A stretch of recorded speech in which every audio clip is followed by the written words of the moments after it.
नमस्कार दोस्तों, आज के इस वीडियो में बात करेंगे कलयुग के बारे में। जी हाँ दोस्तों, भगवान श्री कृष्ण ने द्वापर युग में ही कलयुग का वर्णन कर दिया था कि कलयुग में लोगों का जीवन कैसा होगा। दोस्तों, इस कहानी में हम कलयुग की वो 5 बातें बताएंगे जो भगवान श्री कृष्ण ने पांडवों को बताई थी, और उन बातों से सीख लेकर हम अपने जीवन में भी कुछ आवश्यक बदलाव ला सकते हैं। तो दोस्तों, आइए जानते हैं उस कथा के बारे में। भगवान श्री कृष्ण ने पांडवों को बताए थे कलयुग के 5 कड़वे सत्य। जी हाँ दोस्तों, जुए में छल से सब कुछ हार जाने के बाद जब पांडव वन में जा रहे थे, तभी सहदेव ने भगवान श्री कृष्ण से पूछा कि हमने तो कोई भी बड़ा पाप नहीं किया, फिर भी इतना बड़ा दंड क्यों। तब श्री कृष्ण ने कहा, प्रिय सहदेव, द्वापर युग अपने अंतिम चरण पर है। ये सब जो हो रहा है वो आने वाले कलयुग का प्रभाव है। इस पर युधिष्ठिर ने आश्चर्य से भगवान श्री कृष्ण से पूछा कि हे वासुदेव, कलयुग तो अभी आया भी नहीं है और उसका इतना भयंकर परिणाम क्यों? जब कलयुग आरंभ हो जाएगा तो क्या होगा? भगवान श्री कृष्ण ने कहा, आप सभी भाई वन में जाइए और वहाँ जो कुछ भी दिखे आकर मुझे विस्तार से बताना होगा। उसी आधार पर मैं आपको कलयुग की गति के बारे में बता पाऊंगा। भगवान श्री कृष्ण के ऐसा कहने पर पांचों भाई वन में अलग अलग दिशा में चल दिए। पांचों भाई वन में जाकर वापस लौटे तो आश्चर्य से भरे हुए थे। भगवान श्री कृष्ण ने मुस्कुराते हुए कहा, अब आप लोग बताइए, आपने क्या क्या देखा।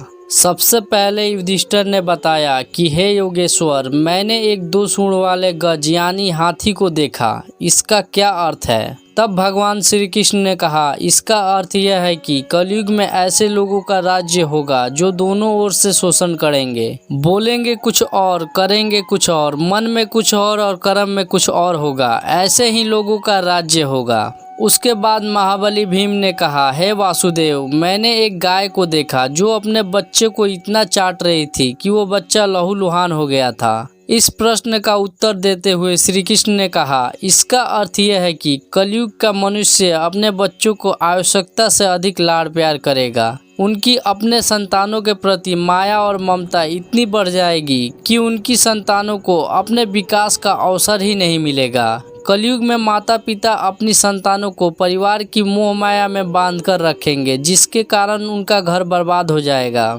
किसी दूसरे का बेटा घर छोड़कर साधु बनेगा तो हजारों व्यक्ति उनके दर्शन करेंगे, किंतु यदि अपना ही बेटा साधु बनता होगा तो रोएंगे कि मेरे बेटे को क्या हो गया, उसने क्या कर लिया। माता पिता की इतनी सारी ममता होगी कि उसे मोह माया और परिवार में ही बांध कर रखेंगे और उसका जीवन वहीं खत्म हो जाएगा। अंत में बेचारा लाचार होकर मरेगा। तब अर्जुन ने कहा कि हे योगेश्वर, मैंने जो देखा वो तो इससे भी कहीं अधिक आश्चर्यजनक था। मैंने देखा कि एक पंछी के पंखों पर वेद की त्रिजाएं लिखी हुई थी और वो पंछी एक मुर्दे का मांस खा रहा था।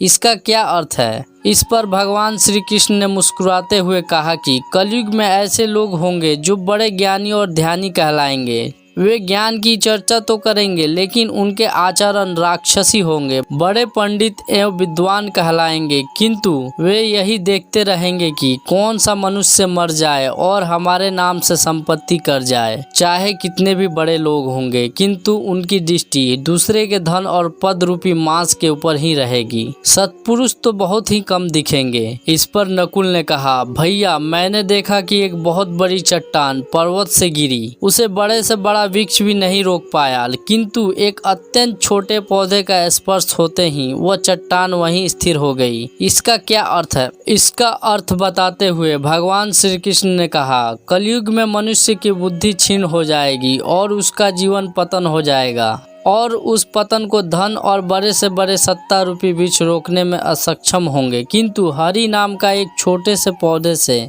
मनुष्य जीवन का पतन होना रुक जाएगा। अतः कलयुग में हरि नाम ही मोक्ष और मुक्ति का एकमात्र मार्ग होगा। सबसे अंत में सहदेव ने कहा, हे मधुसूदन, मैंने देखा कि 6-7 कुएं थे और आसपास के कुओं में पानी है, किंतु बीच का कुआं खाली है, जबकि बीच का कुआं सबसे गहरा है। फिर भी पानी नहीं, ऐसा कैसे हो सकता है और इसका अर्थ क्या है? इस पर भगवान श्री कृष्ण बोले, कलयुग में धनी लोग लड़के लड़की की विवाह में, छोटे बड़े महा उत्सवों में, सत्ता के लालच में बहुत ज्यादा पैसे खर्च कर देंगे, किंतु अगर किसी भूखे को देखेंगे तो उनकी सहायता करने में किसी व्यक्ति को कोई रुचि नहीं होगी। उनका अपना ही सगा भूख से मरेगा, फिर भी वो लोग उसे देखते रहेंगे। दूसरी ओर मौज मस्ती, मदिरा पान, मांस खाना, सुंदरता यौन में पैसे उड़ा देंगे, किंतु किसी के दो आंसू पोंछने में किसी को कोई रुचि नहीं होगी। कहने का तात्पर्य यह है कि कलयुग में अन्न के भंडार होंगे लेकिन लोग भूख से मर जाएंगे।